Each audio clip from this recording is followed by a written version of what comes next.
Alam mo, ang tadhana na yan. Di mo alam kung kailan dadating. Minsan nakakatakot, minsan magulo, at minsan kahit di ka pa handa ay bigla na lang darating.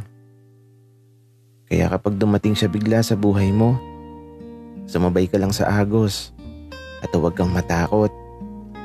Dahil minsan lang darating ang tadhanang di mo inaasahan. Kaya huwag mong pakakawalan.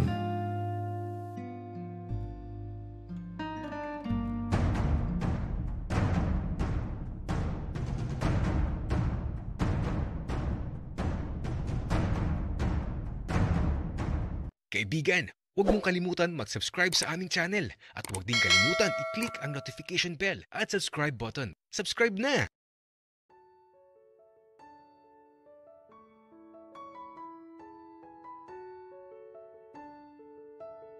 Nagagalit na si tatay. Nag-chat na. Papaluin na daw talaga ako.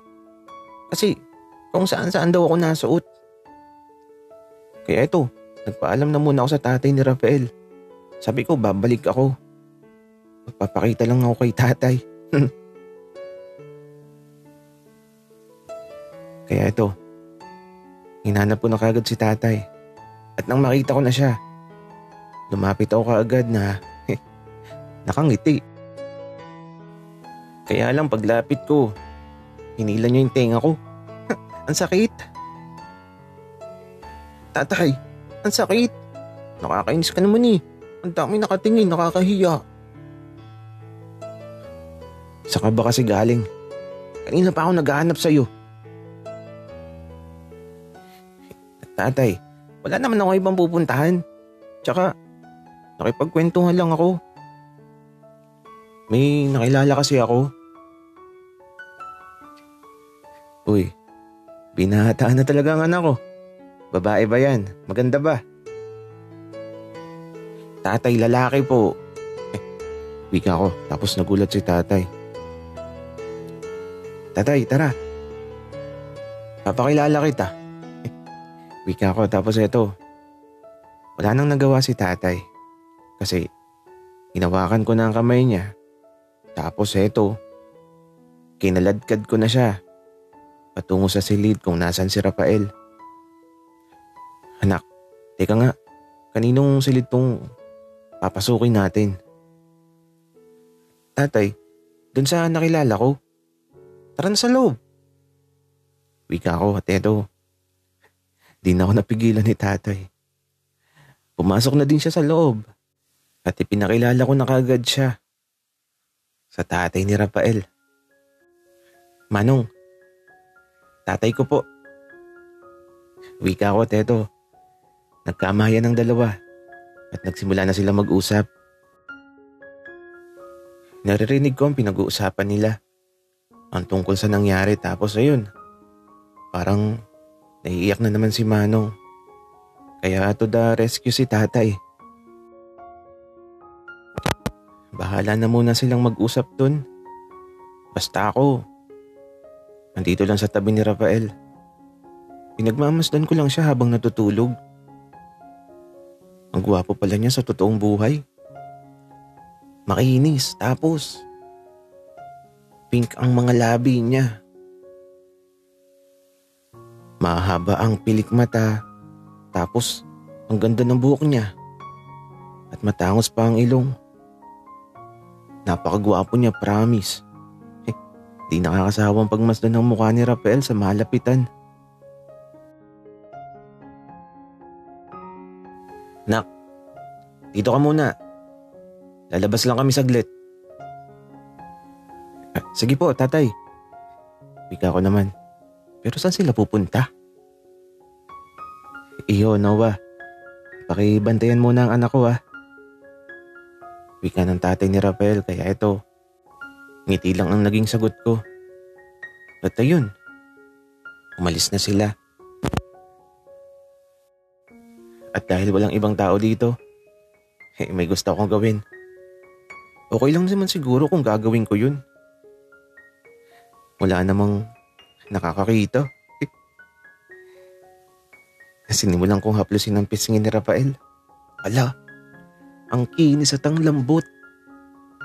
Nakakatuwa eh. Tapos, ipinatong ko ang tenga ko sa may dibdib niya. Grabe. Naririnig ko ang pagtibok ng puso niya. Ang sarap pakinggan. Pero, paano ba magigising si Rafael? Paano siya makakabalik dito sa katawan niya? Uy, Rafael, paano ka ba magigising? Nahanap nga kita kaya lang. Di ko naman alam kung paano ka makakabalik sa katawan mo. At eto, habang nag-iisip ako, may naalala ko bigla. Susubukan ko pala. Ganon kasi yung mga napapanood ko.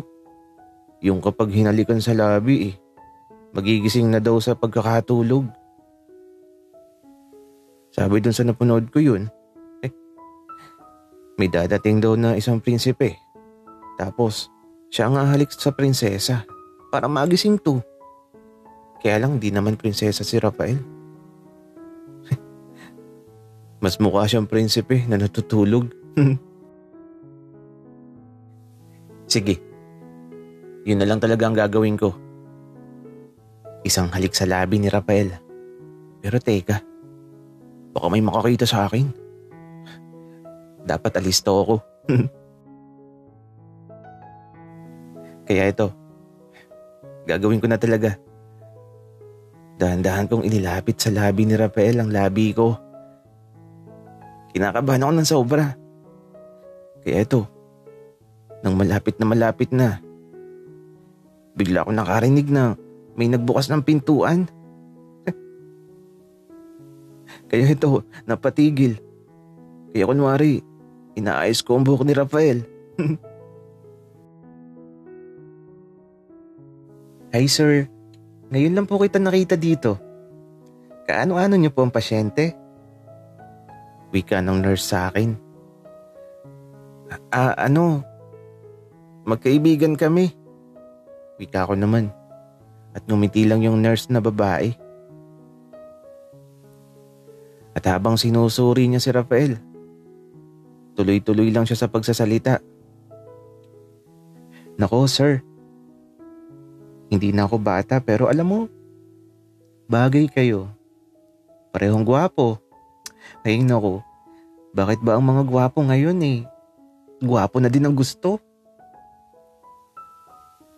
At saka, alam mo sir, nahuli kita. Hahalikan mo sana.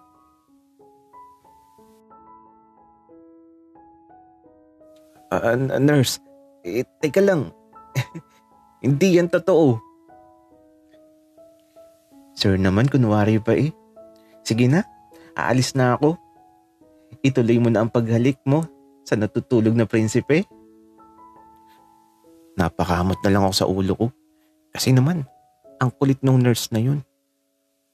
At saka, bagay ba talaga kami? Pero teka, gagawin ko muna ulit. Kaya lang baka may dumating na naman. Kaya to, nagdadalawang isip na tuloy ako. Baka kasi mamaya, ang makakita ay yung tatay ko at tatay ni Rafael. Di yari ako. Ay naku. Pero bahala na nga. Gagawin ko na talaga. Kaya naman, dahan-dahan kong inilapit muli ang mukha ko sa mukha ni Rafael. Kinakabahan ako sa gagawin ko. Pero, eto na. Ididikit ko na ang labi ko. At kasabay sa pagpikit ko ng mga mata ko, naramdaman ko ng labi ni Rafael. Dumampi ng isang halik na tila ba ayoko nang matapos. 1, 2, 3, 4, 5 segundo ko ding ginawa ang halik sa labi ni Rafael. At nang magkaroon ng puwang, nakatitig lang ako sa mukha niya. Naghihintay na magkatotoo ang katulad ng sa mga napanood ko. Rafael, imulat mo na mga mata mo. Gumising ka na, dali na. Kaya lang, ayaw gumising ni Rafael. Ay naku. Susubukan ko nga ulit. Mas matagal. Kaya lang, bakit ganun? Bakit ayaw magising ni Rafael? Ginawa ko na nga 10 segundo. Ayaw pa din. Teka. Isa pa. Kapag talaga di pa nagising tong si Rafael, nako. Hihilahin ko na talaga ang titi niya. Baka sakaling magising.